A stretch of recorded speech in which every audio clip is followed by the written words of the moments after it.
Halo men, gimana kabarnya kalian hari ini? Sehat terus ya? Kali ini kita akan bahas kelanjutan keseruan episode sebelumnya.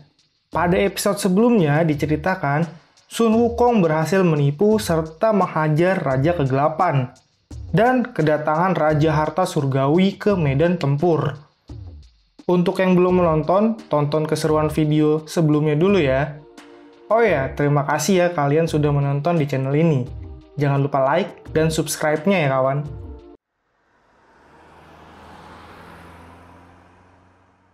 Oke kawan, kita mulai cerita di chapter ini. Aktifkan imajinasi kalian ya. Pada chapter ini dikisahkan pada zaman dulu saat dunia dilanda kekacauan, muncullah ledakan besar yang menyelimuti dunia.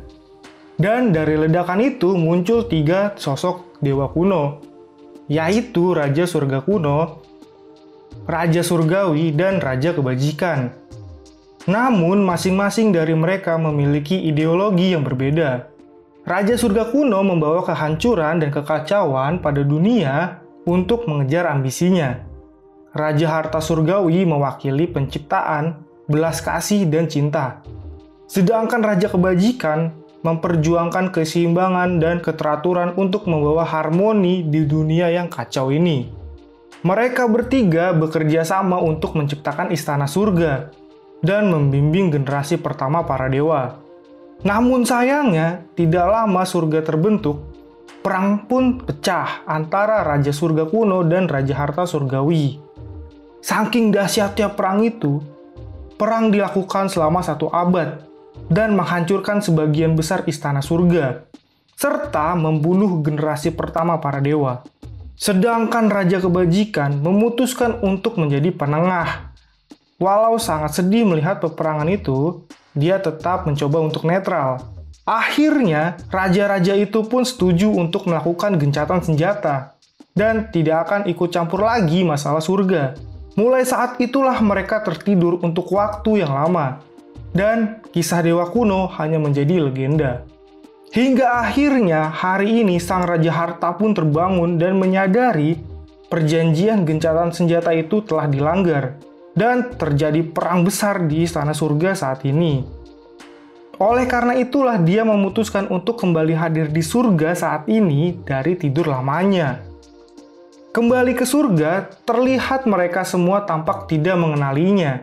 Dan hanya para raja istana saja yang mengenali Raja Harta Surgawi itu. Raja Harta pun mengayunkan senjatanya dan mengatakan kepada semua yang ada di medan perang, kalau selama dirinya berada di istana surga tidak akan pernah tenggelam dalam kegelapan.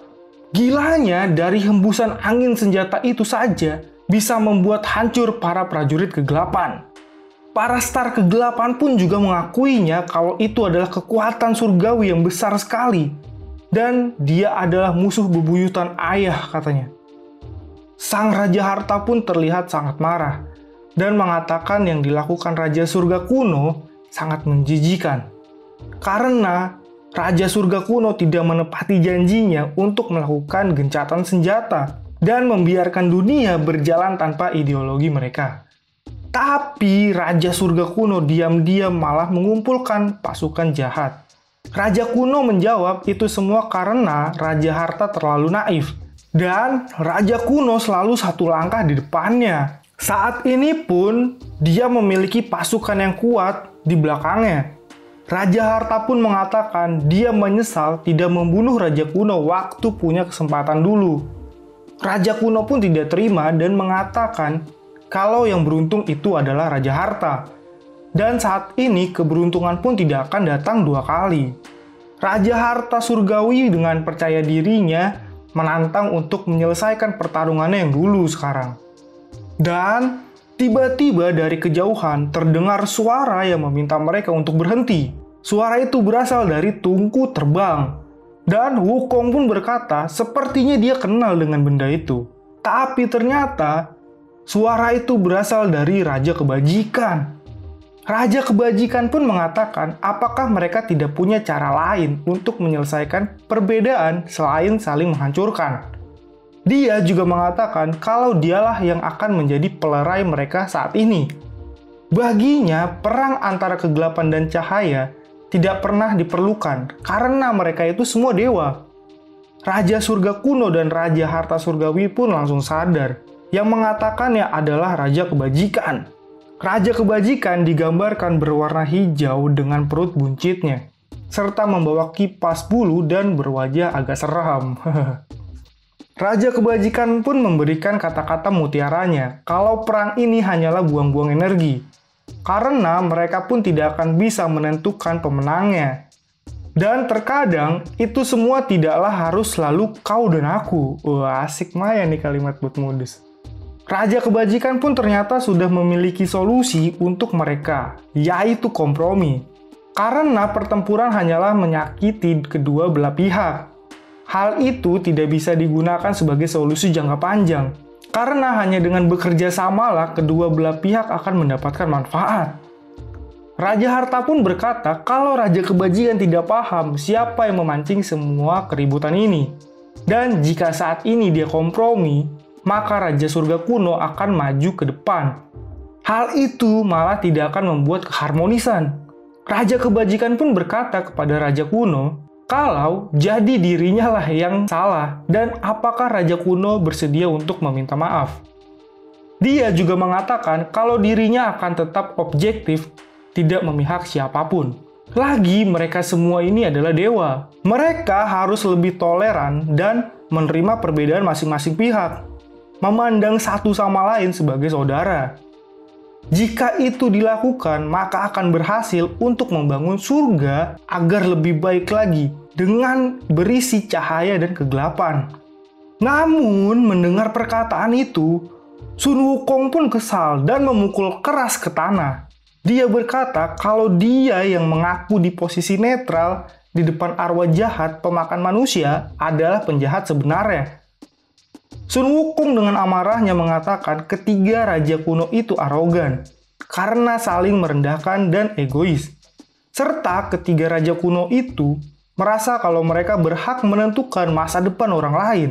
Mungkin semua dewa di sini takut padanya. Tapi Wukong melihat mereka seperti sampah, dan kata-kata mereka adalah omong kosong. Wih, berani bener emang nih Wukong nih, ngeri.